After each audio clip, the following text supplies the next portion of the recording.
What are Japanese people like? A very basic way to learn today what they are like in terms of personality and consumption of the men and women from the land of the rising sun. First of all, for example, what many of you probably already know is that it's a culture of great respect.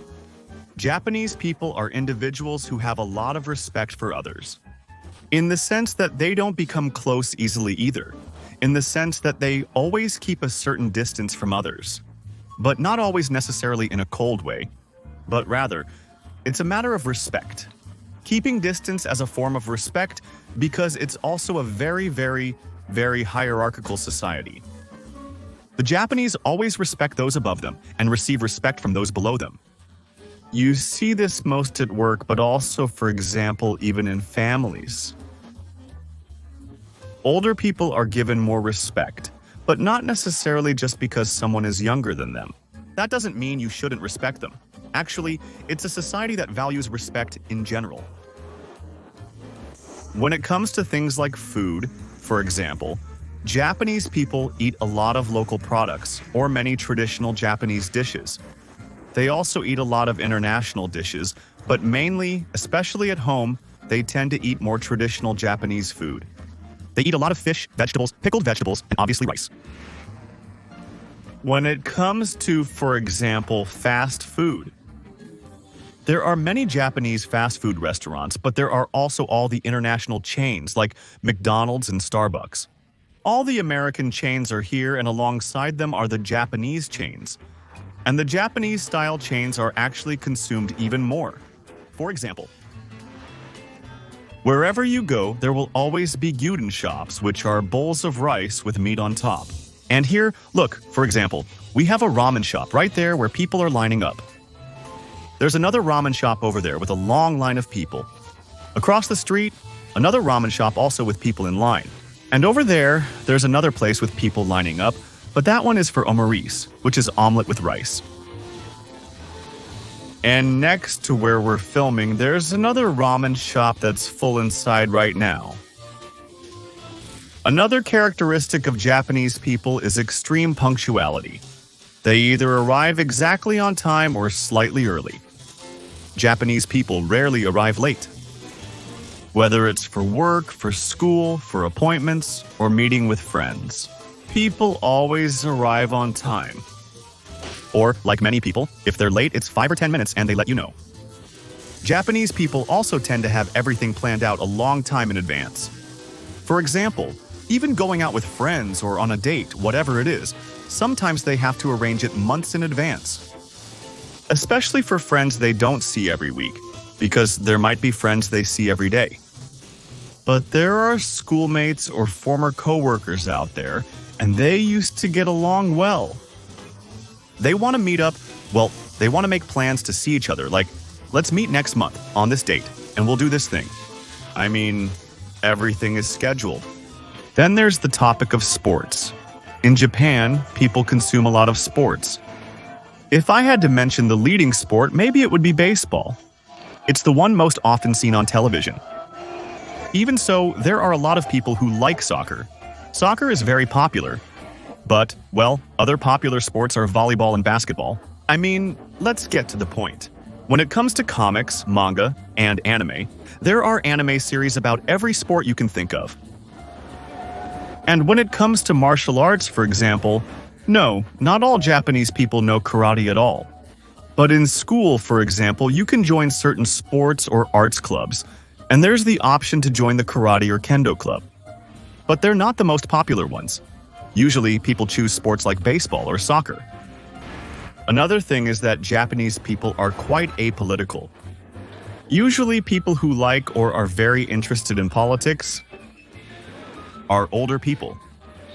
A lot of people, for example, thought my girlfriend was interested in politics because she asked me a question about the prime minister, but actually, she doesn't care. But instead, for example, her dad always tells her that the elections are coming, that we need to change the country. I don't know.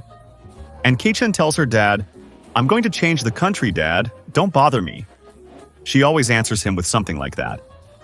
But the reality is that the average Japanese person isn't interested in politics, because people don't feel much need for political change. because they don't really pay much attention either. They might see it in the news, but nothing else. Their minds are already full with everyday life, work, and all that. It's too much to also be thinking about changing the country together through a vote. Also, on the other hand, Japanese people don't discuss politics much, because discussing politics means getting into conflict, and Japanese people really avoid conflict between people. It's a matter of respect, to avoid fighting, to avoid arguing unnecessarily with another person. They avoid talking about, well, people don't talk about politics because they're not interested. But even if they were interested, they wouldn't talk much about it, because it would create conflicts. Japanese people tend to avoid conflict. When it comes to art consumption, Japan has a huge national product. For example, when it comes to music, international music is popular, there are many globalized artists, people listen to everything, but Japanese music itself has always predominated. On television, in commercials, on the streets, in the top sales, it has always been Japanese artists.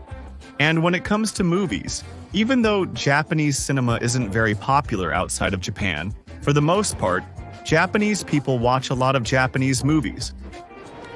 Just to give you an idea, Avengers, Endgame, which was a huge box office hit in every country around the world.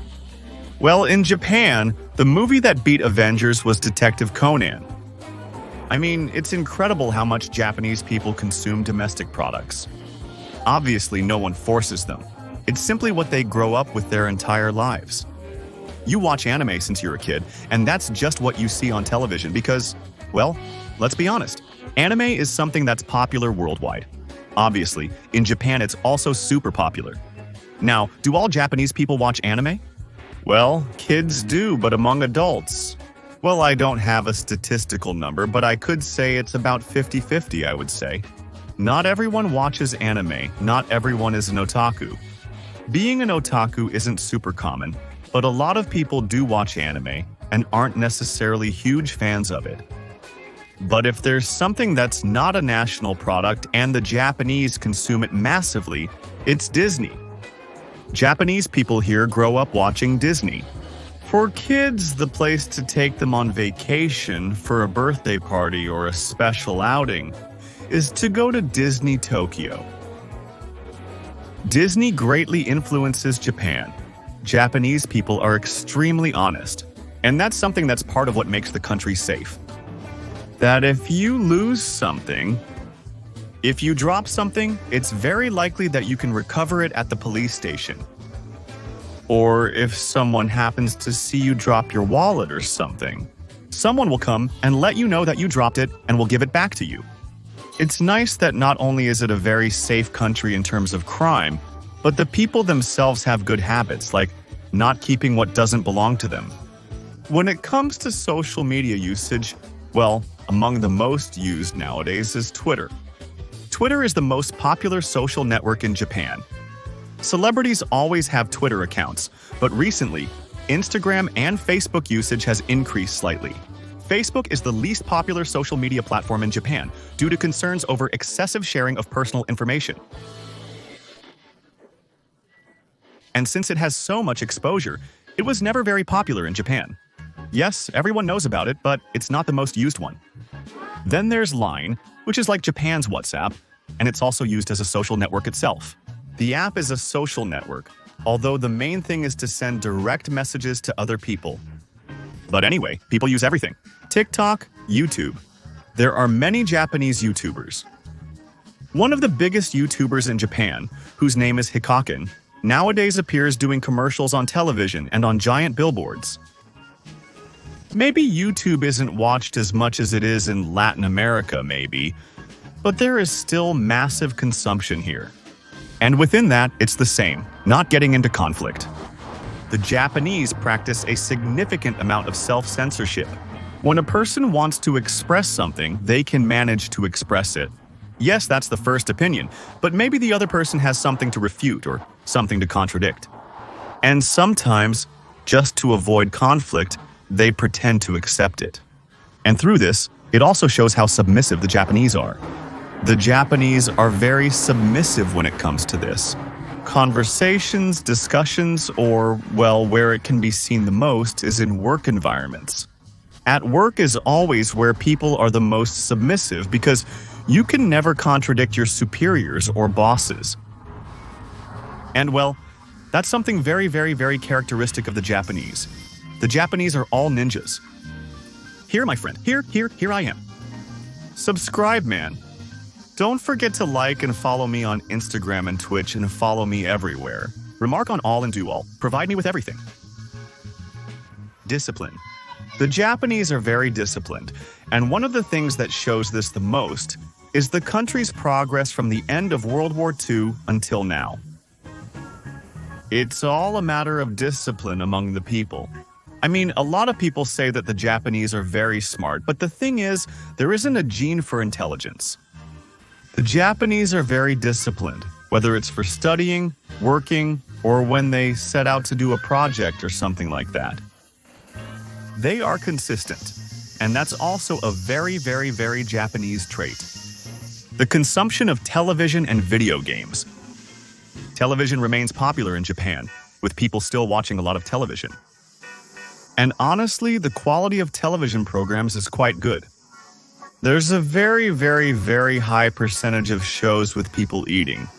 But when I first arrived in Japan, I found it kind of unbearable. It's people eating all the time. People eating. But nowadays I watch them. Because being here sparked my interest in gastronomy. And I like to watch shows where they show people eating or going out to eat at places. But beyond the topic of food, talk shows are very popular and a lot of people watch them. Video games are ubiquitous in Japan as kids grow up playing them, since Japan is known as the country of video games. But the older ones. Video games are commonplace and not unusual. I mean, there was never that stigma that video games are just for kids like in other Western countries. Consoles are a national product and market. But not everyone plays. Yes, it's pretty normal and, well, video game consumption in Japan is quite large and widespread. And as for reading manga and comics, well, yes, it's something totally normal. In fact, more people read manga and comics than people who play video games or watch anime. Comics are something people read on the go, with numerous genres, stories, and titles. There's always something that interests anyone. It's like cinema. There always has to be something that can catch your interest. That's why comics exist. They're sold everywhere, even in convenience stores, which are like Japan's kiosks, the mini-marts. Modesty. Japanese people are very modest, and sometimes it gets to the point where they have a high level of false modesty. In every way, whether it's about beauty, among girls, sports talents, or work skills, they're modest in every sense. You can always compliment someone, and the other person will say, "No, it's not a big deal, it's thanks to so-and-so." But they really are very modest. Sometimes you even want to say, "Come on, show a little pride in who you are." But, well, it's okay, because on the other hand, you feel the other person's humility, and that's good too. The Japanese are big gamblers. They love betting. I mean, not everybody does it, but it's all over the country. Everywhere is always full of pachinko parlors, which are the gambling games here, and they're super popular. There are a lot of people who go to pachinko parlors every day. They go, spend their money, lose their money, win their money.